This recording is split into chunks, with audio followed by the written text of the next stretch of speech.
오늘 남은 자만 돌아오리라 라는 제목으로 함께 말씀 나누겠습니다. 사진을 한번 먼저 보시면 지난번에 한 달이 2달 정도 된 것 같아요. 속초 고성 쪽에서 산불이 나서 이렇게 많은 폐허가 됐던, 그렇죠, 민가였는데 민가뿐만 아니라 많은 어떤 관광지 시설들도 그렇게 처참하게 탈 정도로 됐습니다. 두 번째 사진 보시면 이제 산림이 불탔잖아요. 제일 안타까운 것 중에 하나가 산이 저렇게 타들어가면 이제 뿌리까지 또 타고 나무들이 죽어가는 그런 참상을 우리가 참 많이 보게 되었습니다. 저도 그 내용들을 그 TV를 보면서 한순간에 하루 이틀 만에 수많은 또 집과 가옥과 그리고 또 산림들이 탄 걸 보면서 참 많이 안타까웠는데요. 이제 TV에서 한 달이 지났습니다. 그래서 어떤 기자가 다시 가서 사진을 찍었어요. 근데 보면 자, 저기 뭐죠? 우리가 저 나무를 그루터기라고 합니다. 그루터기라고 하는데 탄 그루터기 옆에 아직 작은 이렇게 새싹이 타지 않은 게 남아있는 걸 우리가 볼 수 있죠. 다음 사진 보여주시면 한 달 지나서 다시 가봤는데 그 불타버린 그 상황 속에서, 나무 속에서 저기 뭐죠? 작은 새싹이 한 달, 2달 만에 다시 올라오고 있는 것을 보여주면서 지금은 또 저렇게 처참하게 무너졌지만 얼마 시간이 지났을 때 다시 저 새싹들을 보면서 또 그루터기를 보면서 언젠가 시간이 지나면 살림이 울창하게 되겠구나, 그런 어떤 희망과 회복을 볼 수도 있는 것이죠. 그래서 저 사진을 보면서 저것은 희망의 새싹이다, 희망의 그루터기다, 그런 생각이 들었습니다. 처참하게 무너졌지만 그 속에서도 작은 새싹이 앞으로 다시 회복될 것을 보여주는 그런 사진이 아니었나 생각을 합니다. 오늘 우리가 읽은 성경이 딱 그렇습니다. 이스라엘 백성들이 하나님 앞에 범죄를 합니다. 그래서 크게 심판을 받지만 하나님이 그루터기, 새싹을 남겨두시고 다시 그 그루터기, 새싹을 통해서 이스라엘을 회복시킬 것이다, 그 말씀을 오늘 하고 계십니다. 오늘 말씀 우리가 10장을 읽었는데요. 10장 전반부에 보면 어떤 내용이 있냐면요, 아수르 제국, 이 당시에 가장 강력했던 국가가 아수르였는데 하나님이 그 아수르를 이제 심판하실 것이다, 그렇게 말하고 있습니다. 왜냐하면 아수르는요, 유다와 북이스라엘의 회초리 같은 도구였는데 너무 교만했어요. 마치 자기가 힘이 센 것처럼, 마치 자기가 잘나서 그런 것처럼 까불다가 이제 하나님이 그 아수르가 엄청나게 심판을 받을 것이다 라고 오늘 읽은 본문 바로 앞에서 얘기하고 있습니다. 10장 우리가 12절, 16절 계속 이래요. 내가 이제 아수르의 교만한 것들을 꺾어버릴 것이다, 12절에서 얘기하시고 16절에서도 만군의 여호와께서 아수르를 맹렬히, 아까 그 불타버린 것처럼 완전히 불태워버릴 것이다, 하나님이 계속해서 아수르가 큰 심판을 당할 것을 말씀을 하십니다. 그 아수르는 징계의 막대기였어요. 회초리인데 자기 분수를 모르다가 하나님께 완전한 심판을 받을 것이다, 그렇게 말하고 있습니다. 쉽게 말하면 이거죠. 아버지가 아들이 말을 안 들어서 회초리를 들었단 말이죠. 회초리로 때렸어요. 근데 회초리가 자기가 잘난 줄 알고 까부는 거예요. 자기 분수를 모르고. 근데 회초리는 회초리일 뿐이지 아버지는 아들을 더 사랑하겠죠. 그래서 아들을 징계한 다음에 바로 어떻게 회초리를 내가 부러뜨려 버리겠다, 이 진노의 막대기 회초리를 부러뜨려 버리겠다, 이제 그런 비슷한 말씀이 되겠습니다. 자, 오늘 말씀은 그 다음에 일어난 일입니다. 자, 그 다음에 어떤 일이 일어나는가? 우리 10장 20절 말씀이죠. 오늘 읽은 본문 말씀 한 목소리로 읽어보겠습니다. 시작. 그날에 이스라엘의 남은 자와 야곱 족속의 피난한 자들이 다시는 자기를 친 자를 의지하지 아니하고 이스라엘의 거룩하시니 여호와를 진실하게 의지하리니. 그날에가 중요합니다. 그날, 욤 하후 이렇게 되어 있는데요. 그날 어떤 날입니까? 아수르가 심판을 당한 다음, 그 다음에 어떤 일이 일어난 것인가? 이스라엘 백성들이 돌아옵니다. 돌아오는데 어떻게 되냐면 다시는 자기를 친 자를 의지하지 않고 누구를 의지하죠? 여호와 하나님을 의지하게 될 것이다, 그 말씀을 하고 있습니다. 오늘 제일 중요한 게 바로 남은 자라는 말입니다. 남은 자. 따라해 보실까요? 남은 자. 남은 자들의 모습이 어떠한지를 오늘 성경이 잘 보여주고 있어요. 지금 상황이 어떤 상황이냐면요, 지난주 제가 이사야 7장을 말씀드렸는데 동일합니다. 자, 북이스라엘과 그리고 아람이 연합해서 남유다를 치러 왔어요. 하나님이 이사야를 보내서 아하스를 도와주려고 왔는데 징조를 구하라고 그랬는데 도움을 받지 않고 나는 아수르에게 도움을 청하겠습니다 해서 아수르에게 도움을 청하는 내용이 나옵니다. 결국 이제 유다는 아수르한테 되게 괴롭힘을 당하고 아수르는 북이스라엘도 무너뜨리고 나중에 유다는 바벨론에게 무너지는 그런 일들이 생기게 돼요. 그것이 우리가 앞에서 본 내용입니다. 그런데 하나님은 그렇게 심판을 하시지만 그 뒤에 이런 남은 자들을 통해서 다시 회복의 역사를 일으킬 것이다. 이제 그 말씀을 하고 계신 것이죠. 자, 남은 자들의 특징이 무엇인가? 아까 20절에 두 가지가 있습니다. 20절과 21절에 있는데 남은 자들의 특징 첫 번째가 여호와 하나님만을 의지하게 된다는 것이죠. 여호와 하나님만을 의지하게 된다. 그들이 처음에는 누구를 의지했습니까? 보시면 자기를 친 자, 아수르를 의지했어요. 아수르는 힘이 센 세상 나라를 말합니다. 하나님을 의지하지 않고 전에는 힘이 센 세상 나라, 그렇죠? 그렇게 의지하다가 징계를 받고 난 다음에 돌아와서 누구를 의지하게 되죠? 하나님, 어떤 하나님? 이스라엘의 거룩하신 이 여호와, 이렇게 말하고 있습니다. 한번 따라해 보실까요? 이스라엘의 거룩하신 이 여호와. 예, 이스라엘의, 저기 우리 성경 구절이죠. 이스라엘의 거룩하신 이 여호와를 의지하게 된다는 거죠. 전에는 세상의 헛된 신을 의지했는데 그들이 징계를 받고 다시 돌아와서는 이제는 누구요? 이스라엘의 거룩하신 하나님 여호와만을 의지하는 백성이 되었다. 그렇게 말하고 있습니다. 21절 또 어떻게 됩니까? 남은 자들이, 남은 자, 곧 야곱의 남은 자가 능하신 하나님께로 돌아올 것이라, 그렇게 말하고 있어요. 능하신 하나님께로 다시 돌아올 것이다. 자, 좀 전에 하나님이 이사야를 보낼 때 아들을 같이 보냈는데 혹시 아들 이름 기억나세요? 목사님도 많이 말씀하셨는데 두 아들이 나옵니다. 이사야의 하나는 둘째 아들인데 어렵죠. 마헬살랄 하스바스라는 아들이 있고, 첫째 아들, 너 아하스한테 갈 때 아들 같이 데리고 가. 그 아들의 이름이 뭐냐면 스알 야숲. 한번 따라해 보실까요? 스알 야숲. 예, 스알 야숲의 이름이 뭐냐면 남은 자가 돌아올 것이다, 그거잖아요. 그러니까 아들을 같이 데리고 가면서 남은 자가 돌아올 거야, 그 메시지를 아들을 통해서 그렇게 하는 거죠. 두 가지 의미가 있습니다. 스알 야숲, 남은 자가 돌아올 것이다. 첫 번째로는 먼저 심판이 있을 것이다. 심판이 있을 것이다. 경고의 의미가 있죠. 또 한 가지는 심판이 있지만 그들 중에, 심판 중에 살아남은 남은 자들이 있을 것이다. 즉 회복도 있을 것이다. 심판과 회복의 의미를 동시에 가지고 있는 스알 야숲, 그 의미를 가지고 있습니다. 남은 자들이 어떻게 된다고 그랬죠? 능하신 하나님께로 돌아올 것이다. 이게 이제 엘샤다이 할 때 전능하신 하나님이라는 뜻이거든요. 전능하신 하나님. 전에는 그들이 하나님 의지하지 않고 세상의 헛된 우상을 예배했지만 그들이 다시 돌아와서, 남은 자가 돌아와서는 어떻게 되냐면 전능하신 하나님께로 돌아와서 하나님만 의지하는 백성이 될 것이다, 그렇게 말하고 있습니다. 그러니까 비슷하죠. 두 가지 특징이 있어요. 첫 번째로는 다시는 헛된 우상을 의지하지 않고 누구를요? 거룩하신 하나님만 의지하는 백성이 된다. 또 한 가지, 그들이 전능하신 하나님께로 돌아올 것이다, 회개할 것이다. 그 남은 자들의 모습을 그렇게 성경이 기록하고 있습니다. 이것이 하나님이 그들에게 징계 후에 징계를 베푸신 목적이죠.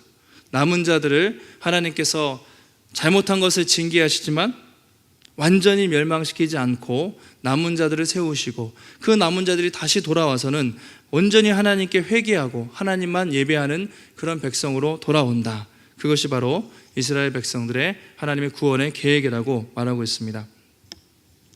우리 이사야를 보면요, 얼마나 이스라엘 백성들이 참 어리석은지 몰라요.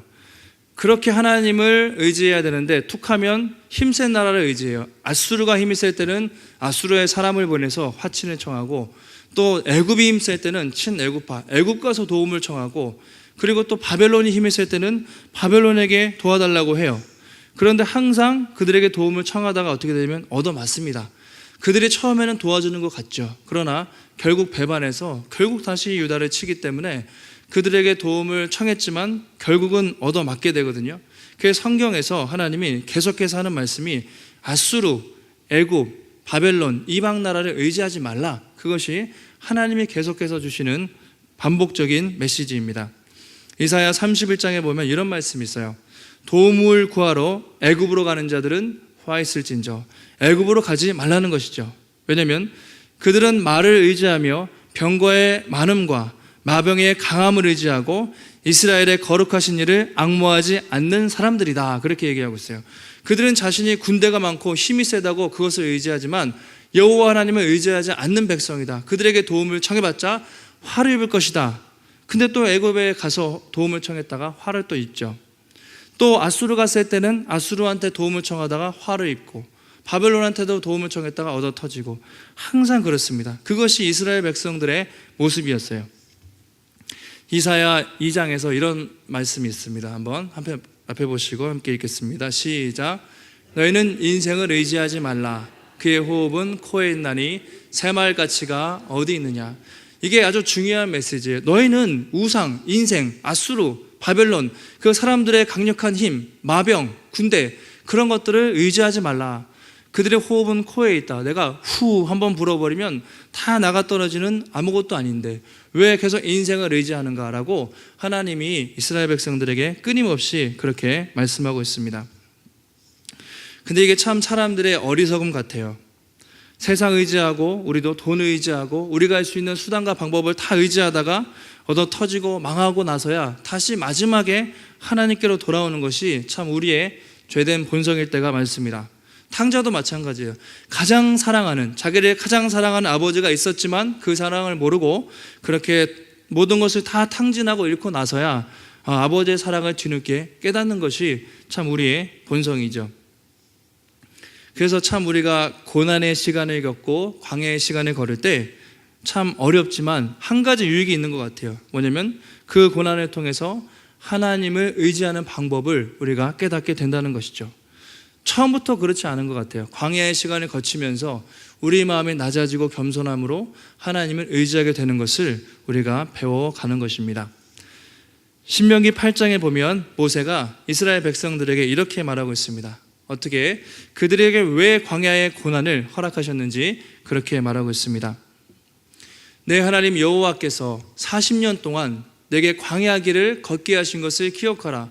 광야의 어려움을 허락하셨죠. 왜냐? 이는 너를 어떻게 하죠? 낮추시고 너를 시험하사 네 마음 중심에 내 명령을 지키는지 나를 정말 경외하는지 그것을 확인하고 싶어서 하나님이 그렇게 하셨다고 말씀하고 있습니다. 그 다음 3절 말씀 한번 그 다음 절이죠. 함께 읽어보겠습니다. 시작.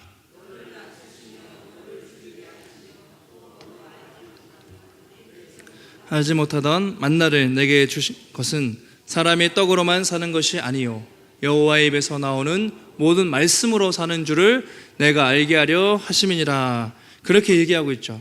너를 하나님이 왜 괜히 괴롭혔겠느냐. 너를 낮추시고 줄이게 하시고 그 맛없는 만나 먹이게 하신 것은 사람이 떡으로만, 육체, 인간적인 것으로만 사는 것이 아니라 하나님의 말씀으로 사는 것을 깨닫게 하기 위해서 너희들에게 그런 고난을 주셨다고 모세를 통해서 분명히 말씀하고 있습니다. 우리도 마찬가지인 것 같아요. 이것저것 세상에 우리가 참 마음 뺏기고 귀를 기울이다가 결국에는 정말 낮아지고 겸손해진 뒤에야 세상 것이 부질없구나. 결국은 광야의 시험을 통해서 하나님만 의지하게 되는 것이죠. 사랑하는 성도 여러분, 혹시 우리 인생에 광야 같은 또 시험이 있을지라도 낙심하지 마시고 그 안에 아버지의 사랑이 있음을 기억하시고 또 하나님의 사랑의 손길을 기억하시고 또 믿음의 길을 걸어가시고 또 우리 주변에 헛된 우상들의 그렇죠? 인간적인 것들 그것에 마음을 빼앗기지 마시고 아까 남은 자들 특징이 뭐죠? 거룩하시니 여호와 하나님을 의지하는 믿음의 백성들이 되시기를 주님의 이름으로 축원합니다. 자, 이사야 선지자가 계속해서 말씀하고 있습니다. 22절 보시면 남은 자들에 대해서 이렇게 경고를 합니다. 22절 말씀 함께 읽겠습니다. 시작. 이스라엘이여 네 백성이 바다의 모래 같을지라도 남은 자만 돌아오리니 넘치는 공의로 파멸이 작정되었습니다. 이스라엘이여 네 백성이 바다의 모래같이 아브라함에게 주신 약속이죠. 그렇게 많을지라도 다 돌아오는 게 아니에요. 남은 자만 소수만, 몇 명만, 선택받은 자만 돌아올 것이다. 그렇게 어떻게 보면 경고의 말씀이 함께 있습니다. 다 구원받는 게 아니라는 것이죠. 남은 자 아주 소수만 돌아오리니, 왜냐하면 넘치는 공의로 파멸이 작정되었기 때문이다. 그렇게 말하고 있어요. 넘치는 공의, 이것이 중요합니다. 하나님의 공의, 이것을 우리가 히브리어로 체다카라고 하는데, 체다카 어떤 말이냐면요, 하나님의 정의, 그러니까 죄에 대해서는 심판하시고 선한 것에 대해서는 상을 베푸시는 하나님의 정의, 하나님의 공의, 이것을 체다카라고 말합니다. 한마디로 하나님이 의로우신 재판장이 되셔서 심판을 하신다, 이런 말이에요. 하나님이 철저하게 아주 의로우신 재판장이 돼서 그들의 죄목 하나하나를 철저하게 물으실 것이다, 이런 말씀입니다. 여러분, 만약에 하나님께서 우리 한 사람 한 사람에게 철저하게 공의대로 심판하신다면 우리 중에 살아남은 사람이 몇이나 있겠습니까? 아마 한 사람도, 그분의 거룩하신 기준 앞에서 살아남은 사람이 한 사람도 없어요. 하지만 하나님의 그 넘치는 공의 속에서도 은혜를 베푸셔서 소수지만 남은 자들을 하나님께서 돌아오게 하신다는 것이죠. 그래서 그 남은 자들을 통해서 계속해서 하나님의 구원의 역사를 이루어 가실 것을 말씀하고 있습니다. 성경을 보면요, 그런 예가 참 많아요. 몇 가지 제가 말씀드릴게요. 창세기 6장에 보면 노아에 대한 이야기가 있습니다. 노아 이야기 아시죠?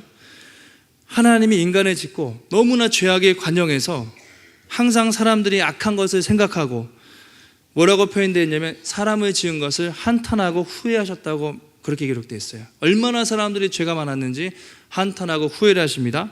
내가 창조한 사람을 지면에서 쓸어버리겠다, 그렇게 표현되어 있어요. 그래서 그렇게 하시죠. 수많은 홍수 또 비를 통해서 다 쓸어버리시는데, 그 중에 누가 구원받습니까? 노아와 그의 가족들, 그들을 통해서, 노아의 후손을 통해서 하나님이 이스라엘 백성들을 다시 새롭게 이끌어가는 것을 우리가 알 수 있습니다. 노아도 원래 죽어야 돼요. 그런데 노아와 몇몇 사람들을 통해서 다시 한번 이스라엘 백성들을 일으켜 가시는 것이죠. 자, 출애굽기 2장에 보면 이제 바로 이야기가 나옵니다. 이스라엘 백성들이 애굽에서 너무나 고통을 당하고 있었어요. 바로가 뭐라고 하죠? 남자들 다 죽이라, 그렇게 명령을 내립니다. 나일강에 다 던지라. 그런데 하나님이 히브리 산파들을 통해서 그렇게 아이들을 지켜주세요. 모세가 태어났는데 이 인물이 뭔가 될 인물이었죠.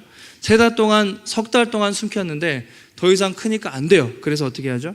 나일강에 상자를 띄어서, 갈대 상자를 띄어서 가다가 바로의 공주를 만나게 하고, 그 공주를 통해서 모세가 구원을 받고 40살까지 그 왕궁에서 자라죠. 그리고 그 모세를 통해서 이스라엘 백성들을 구원을 하십니다. 만약에 그때 모세가 죽었잖아요. 어릴 때 바로를 통해서 모세가 죽었으면 이스라엘 백성들 홍해를 건너서 구원받을 수가 없었죠. 하나님은 이런 상황 속에서도 이렇게 모세와 같은 사람들을 통해서, 남은 자, 이 사람들을 통해서 계속해서 구원의 역사를 이루어 가시는 것이죠. 자, 가나안 땅에 도착했습니다. 다윗이 통치하고 점점 악해져서 아합 왕이 통치할 때 이스라엘 백성들이 아주 많이 타락을 했어요. 그래서 어떻게 되죠? 엘리야를 일으키셔서 갈멜산에 딱 올라가서 바알과 아세라 선지자들과 그렇게 대결을 펼치지 않습니까? 완전히 무너뜨리고 끝난 줄 알았는데 이세벨이 내가 내일 아합을 죽여버리겠다, 그 얘기를 해요. 엘리야를 죽여버리겠다. 그래서 엘리야가 그 얘기를 듣고 너무 두려워서 광야로 돌아가서 죽기를 청합니다. 그때 나만 홀로 남았습니다. 하나님, 나를 죽여주십시오 할 때 하나님이 뭐라고 말씀하시죠? 아니다, 너에게는 바알에게 무릎 꿇지 않은, 입 맞추지 않은 7,000명이 여전히 남아있어. 다시 그들과 함께 시작해라. 하나님이 사명을 주세요. 모두가 다 그렇게 죽어있고 모두가 다 죄악 가운데 있는지 알았지만, 하나님은 그때마다 하나님을 따르는 신실한 사람들을 통해서 하나님의 역사를 이루어 오신 것을 우리가 알 수가 있습니다. 지금도 마찬가지예요. 너희 유다와 너희 북이스라엘이 너무 잘못해서 내가 잠깐 심판을 하지만 내가 다 멸망시키지 않겠다. 언젠가 다시 때가 되면 돌아오게 해서 너희를 통해서, 그루터기와 같은 너희를 통해서, 남은 자들을 통해서 다시 이스라엘을 회복시키겠다. 그 말씀을 오늘 하고 계신 것입니다. 나중에 역사를 보시면 알겠지만 실제로 그렇죠. 바벨론 포로로 갔지만 70년 뒤에 귀환합니다. 놀랍게 1차, 2차, 3차 귀환해가지고 예루살렘 성벽도 짓고 스룹바벨을 통해서 성전도 짓고 에스라, 느헤미야 어떻게 하죠? 다시 말씀으로 돌아가서 하나님을 경외하는 믿음의 백성으로 다시 회복되는 것을 우리가 볼 수 있습니다. 그 하나님은 끊임없이 당신의 백성들이 잘못했을 때 회초리를 드시지만 다 멸망시키지 않고 그 거룩한 씨, 남은 사람들을 통해서 다시 하나님을 경외하게 하시고 하나님의 나라를 이끌어가는 것이 우리가 성경의 역사라는 것을 알 수가 있습니다. 근데 구약은요, 돌아와서 스룹바벨 성전을 짓고 또 범죄를 해요. 끊임없이 하나님이 이렇게 노아를 통해서 구원하시고 하나님이 모세를 통해서 구원하시고 하나님이 또 엘리야를 통해서 그렇게 계속 구원하시지만 시간이 지나면 다시 돌아가서 하나님을 배반하는 역사가 구약 역사입니다. 하나님이 한 가지 계획을 세우십니다. 그게 뭐죠? 더 이상 실패하지 않는 계획, 그것이 바로 예수 그리스도를 이 땅에 보내시기로 하나님이 작정을 하신 것이죠. 이사야서에서 가장 중요한 것이 무엇이냐? 바로 예수님이 오실 것에 대한 메시아에 대한 예언입니다. 한마디로 이거죠. 이스라엘에 수많은 왕들이 있었어요. 아하스 같은 악한 왕도 있고 히스기야 같은 조금 선한 왕도 있는데 히스기야도 뒤에 보면 실수를 많이 합니다. 어떤 왕이든지 다 실패하고 넘어져요. 그런데 앞으로 오실 이 왕은 절대로 실패하지 않는 영원한 왕 임마누엘의 하나님이 언젠가 오실 것이다. 그것을 끊임없이 말씀하고 있는 것이 이사야서인데요. 이사야 11장 1절부터 1절 2절이죠. 우리 두 절을 보면 이제 어떻게 메시아가 올 건지 이렇게 예언하고 있습니다. 우리 앞에 보시고 한 목소리로 읽어보겠습니다. 시작. 이새의 줄기에서 한 싹이 나며 그 뿌리에서 한 가지가 나서 결실할 것이요 그 위에 여호와의 영 곧 지혜와 청명의 영이요 모략과 재능의 영이요 지식과 여호와를 경외하는 영이 강림하시리니 7장에서 임마누엘에 비유하시죠. 그리고 9장에서도 있고 11장에서도 계속해서 언젠가 메시아가 오실 것이다. 그가 오시면 권능, 능력의 영으로 오셔서 더 이상 하나님의 나라가 실패하지 않고 하나님의 영원한 나라가 이 땅에 심어질 것이다. 그것을 그 어려운 상황에서 메시아가 오실 것을 예언하면서 끊임없이 소망을 주고 격려하는 것이 이사야의 말씀입니다. 이새의 줄기에서 보잘것없는 줄기에서 메시아가 와서 온 세상을 통치하는 왕으로 오실 것이다. 그렇게 말하고 있습니다. 그리고 우리는 알죠. 이미 2000년 전에 예수님이 이 땅에 오심으로 그렇죠? 지금도 성령과 더불어서 온 세상을 통치하고 계시고 우리는 예수 그리스도를 통해서 그를 믿음으로 남은 자가 된 것이죠. 신약적인 의미로 우리가 이 땅에 그루터기 남은 자가 되어서 살아가고 있는 것입니다. 사도 바울이 로마서에서 9장에서 동일하게 인용을 합니다. 로마서 9장에 보면 이런 말씀이 있어요. 이사야가 이스라엘에 관하여 말하되 이스라엘 자손의 수가 비록 바다의 모래 같을지라도 남은 자만 구원을 얻을 것이다. 그런 얘기를 똑같이 해요. 다 구원받는 게 아니라 남은 자가 구원을 받을 것이다. 그러면서 29절에 이렇게 말하고 있습니다. 또한 이사야가 미리 말한 바 만일 만군의 주께서 우리에게 이 씨, 거룩한 씨를 남겨두지 아니하였다면 우리가 소돔같이 되고 고모라와 같았으리로다. 그렇게 말하고 있습니다. 1차적으로는 그 남은 자들이 될 수 있겠고 또 예수 그리스도가 될 수 있을 텐데 결국요 하나님께서 은혜로 남겨두시지 않았으면 다 모든 사람들은 소돔과 고모라처럼 쓸려갔을 것이다. 노아가 잘해서 구원받은 것이 아니라 바알에게 무릎 꿇을 7,000명이 모세가 잘해서 구원받은 것이 아니라 하나님의 은혜로 그들을 살리셨고 그들을 통해서 하나님의 역사를 이루어 가셨다는 거죠. 오늘도 우리가 구원을 받았다면 그것이 우리의 의와 능력으로 된 것이 아니라 하나님의 은혜로 예수 그리스도를 보내심으로 오직 하나님의 은혜로 우리가 소돔과 고모라처럼 죽지 않고 살아가고 있다. 이 모든 것이 우리가 남아있는 것이 우리가 거룩한 씨가 된 것이 전적으로 하나님의 은혜라 그렇게 성경은 말하고 있습니다. 설교를 준비하면서 한 선교사님에 대한 인터뷰를 기사를 봤는데요. 잠깐 말씀드리고 마치겠습니다. 북방선교회 강석진 선교사님이라고 신문 기사에 떴습니다. 그래서 보니까 단둥이라고 중국의 접경 지역인데 북한과 접경 지역에서 탈북민과 지하교회 사람들을 돕는 선교사님이세요. 우여곡절 끝에 이제 신의주에 들어갔습니다. 들어가서 밤에 몰래 신의주에 있는 성도들을 만난 것이죠. 처음에는 얼마나 경계했겠어요, 그 사람들이. 내가 선교사고 내가 성경을 갖고 왔고 나는 당신을 도우러 왔습니다 얘기하니까 그동안 있었던 일에 대해서 다 털어놨다고 해요.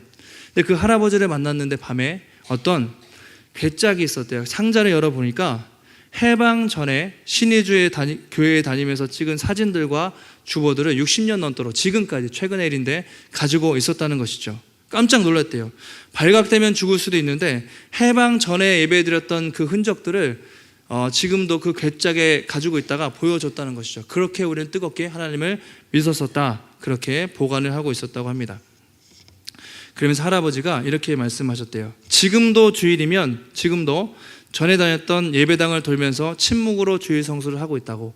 내가 그 지역을 다니면서 찬양을 못하지만 침묵으로 지금도 그 지역을 돌면서 예배하고 있다고 그렇게 대답을 했다는 것이죠. 놀랍지 않습니까? 그러면서 할아버지가 그 선교사님한테 되물었다고 해요. 우리는 지금도 이렇게 지하교회에서 예배를 드리고 있는데 언제 통일이 되면 남한 교회는 우리 교회를 재건하고 예배드릴 계획을 갖고 있냐, 그렇게 기도하고 있냐고 되물었다고 합니다. 그러면서 50년 60년이 지났잖아요. 그러면서 지하교회가 다 무너졌는지 알았는데 아직도 생생하게 그들이 살아있구나, 그것을 그 선교사님이 보고 계속해서 열심히 사역을 하고 계시다고 합니다. 그러면서 그렇게 표현했어요. 저들이야말로 그 땅의 그루터기 같은 성도들이구나. 60년, 70년 전에 공산 치하에서 다 짓밟힘을 당해서 끝난 지 알았는데 지금도 지하에서 또 침묵으로 그 자료들을 가지고 여전히 하나님을 예배하는 그 사람들을 보면서 저들이야말로 정말 그루터기 같은 성도들이다, 그렇게 도전을 받고 그렇게 기도를 하고 사역을 하고 있다고 합니다. 한편으로는 이제 너무 안타깝고요, 마음이 아프죠. 우리는 이렇게 편하게 믿는데 침묵으로 그렇게 발각되면 죽을 수도 있는데 저런 상황에서 예배드리는 그들이 참 안타깝기도 했지만 한편으로는 감사하기도 했습니다. 저들이 목숨을 걸고 지금도 신앙을 지키고 있구나. 그래서 이제 기도하게 돼요.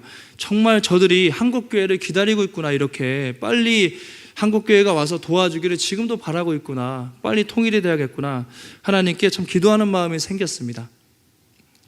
보면 지금도 세상이 약한 것 같지만 북한에도 그렇고 이 우리나라 주변에도 보이지 않는 곳에서 그루터기처럼 그렇게 신앙을 지키고 있는 그런 많은 사람들이 있다는 것을 저는 알고 또 도전이 되었습니다.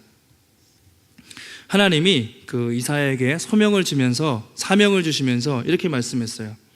너가 가서 복음을 전해라. 그런데 그들이 듣기는 들어도 어떻게 해요? 깨닫지 못할 것이고 그들이 보기는 보아도 알지 못할 것이다.